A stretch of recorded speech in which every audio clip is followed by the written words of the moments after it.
오늘의 사연 시작합니다. 안녕하세요. 저는 전주에서 작은 과일 가게를 운영하고 있는 20대 여자예요.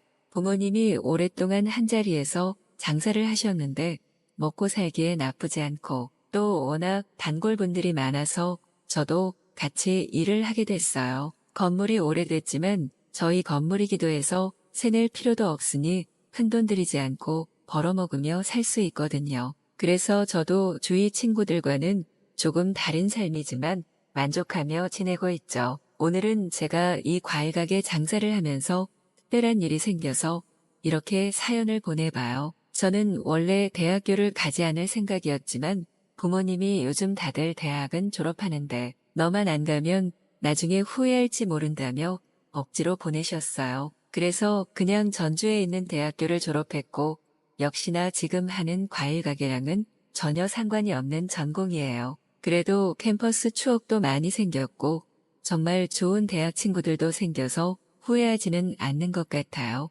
아무튼 저는 대학생 때는 틈날 때마다 과일 가게에서 알바를 했는데 졸업하고 나서는 아예 하루 종일 가게를 지키고 있어요. 아무래도 부모님이 조금 늦은 나이에 저를 낳으셨던 터라 나이 차이도 많이 나서 건강 걱정이 많이 됐거든요. 그래서 과일 주문이나 품질 점검 같은 것만 부모님이 봐주시고 저는 하루 종일 가게에 앉아 과일을 판매하고 있어요. 대기업에 다니거나 전문 직종에서 일하는 친구들보다야 많이 벌지 못하지만 아무도 저한테 뭐라 하는 사람이 없고 자유로운 분위기에서 일할 수 있어서 너무 좋아요. 게다가 워낙 부모님이 친절하게 장사하셔서 단골분들이 항상 과일을 저희 가게에서 구매해 가기도 하고 부모님은 잘 지내시냐며 조금씩 선물을 주시기도 하거든요. 그런 경우가 자주 있다 보니 저도 참 그분들에게 정도 많이 들고 보통 저희 부모님 나이대의 어르신들이 많이 오다 보니까 괜히 더 챙겨드리고 싶고 그렇더라고요. 그중에 한 할아버지는 항상 저만 보면 며느리 삼고 싶다고 말을 하시곤 했는데요. 제가 어르신들이 보기에는 참하게 생겼는지 사실 이런 말을 몇 번 들어봤었고 그때마다 그냥 칭찬해 주시는 걸로 알고 웃어 넘겼거든요. 그런데 그 할아버지는 저를 볼 때마다 잊지 않고 며느리 하라는 둥, 자기 손주 나이가 몇인데 잘생겼다는 둥 그런 말을 하시더라고요. 심지어 어느 날은 저한테 연락처를 하나 받아 적으라고 막 뭐라 하시더니 자기 손주 번호니까 연락해 보라고 그러는 거예요. 어르신 고집을 꺾을 수 없어 연락처만 저장하고 얼른 돌려보내고 한숨을 돌렸죠. 솔직히 그 사람이 어떤 사람인지도 모르는데 마냥 연락할 수도 없는 노릇이고 이제는 그 할아버지 때문에 이골이 날 지경이었어요. 전 남자친구와 그렇게 좋게 헤어졌던 것도 아니라서 아직 누군가를 만나고 싶다는 생각이 안 들기도 했고요. 그렇게 약간의 사건들이 반복되는 평범한 일상을 보내고 있었죠. 어느 날 옛날 감성 풀풀 풍기는 저희 가게와는 맞지 않는 한 남자가 들어오더라고요. 검은색 양복을 깔끔하게 차려입고 한 손에 서류 가방을 들고 있던 그는 첫눈에 봐도 참 호감이 가게 잘생긴 얼굴이었어요. 게다가 제 이상형이 앞머리 까고 시원한 이마가 드러난 남자답게 생긴 스타일이었는데 딱 제 이상형에 부합하더라고요. 이제까지 죽어있던 연애세포가 살아나는 느낌이 나면서 뭔가 떨리는 기분이 들었죠.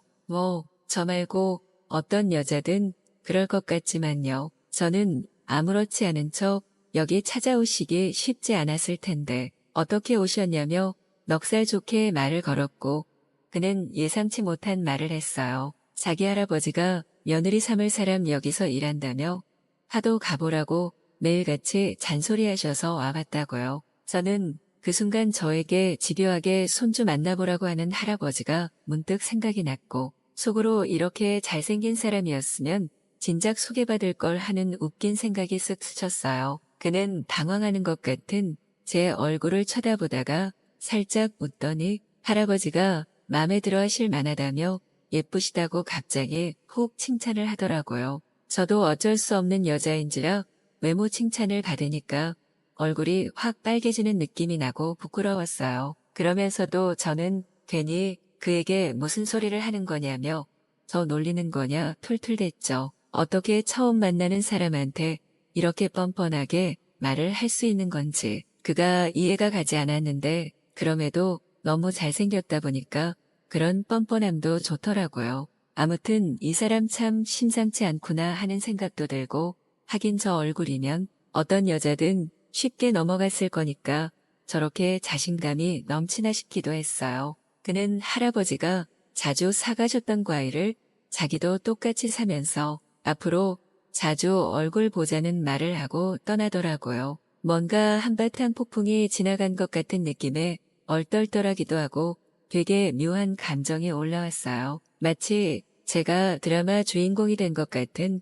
그런 느낌 있잖아요. 아무튼 그 일이 있고 난 후 할아버지는 오지 않고 그가 대신 과일을 사러 자주 오더라고요. 자주 얼굴을 보다 보니까 정도 들고 이런저런 얘기를 많이 나누기도 했어요. 게다가 처음에 바람둥이 같은 이미지와 달리 생각보다 진중한 성격인 그가 멋졌고 심지어 직업까지 전문 직종이다 보니까 아무래도 관심이 계속 가는 느낌이었죠. 그도 처음에는 저에게 장난만 치려고 했었는데 가면 갈수록 저를 잘 챙겨주고 연락처도 주고받은 뒤 사적인 연락도 하다 보니 우리는 자연스럽게 썸을 타게 됐어요. 저보다 나이가 한 살 많다 보니까 서로 공감대도 맞고 이야기가 잘 통해서 정말 그와 대화하는 게 즐거웠죠. 그러다가 어느 날 평소와는 달리 후드티와 청바지를 입고 마치 대학생 같은 이미지로 나타난 그는 오늘 바다 보러 가지 않겠냐고 갑작스러운 데이트 신청을 했고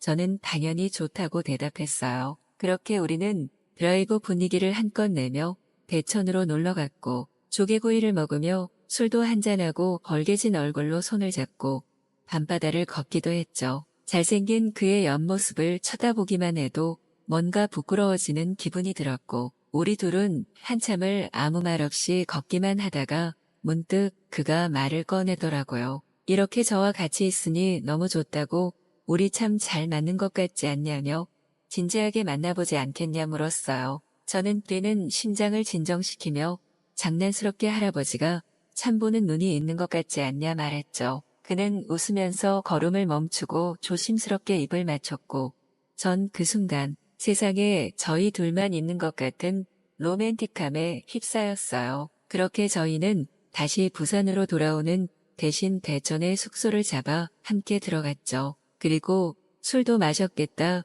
분위기가 무르익어 뜨거운 사랑을 나누었어요. 어두운 방 안에 우리 둘의 숨결과 희열의 찬소리만 가득했고 저는 그날 세상에서 가장 황홀한 사랑을 했죠. 그러면서도 진짜 할아버지가 삼신할머니처럼 우리를 이어준 것 같은 느낌에 행복감이 가득 들기도 했고요. 아무튼 그 뒤로 저희는 너무나 풋풋하면서도 어른스러운 연애를 하는 중이에요. 할아버지는 여전히 저희 가게를 올 때마다 손주 놈이 힘들게 하면 말하라며 든든한 제 편이 되어주시기도 해서 참 행복한 요즘이네요.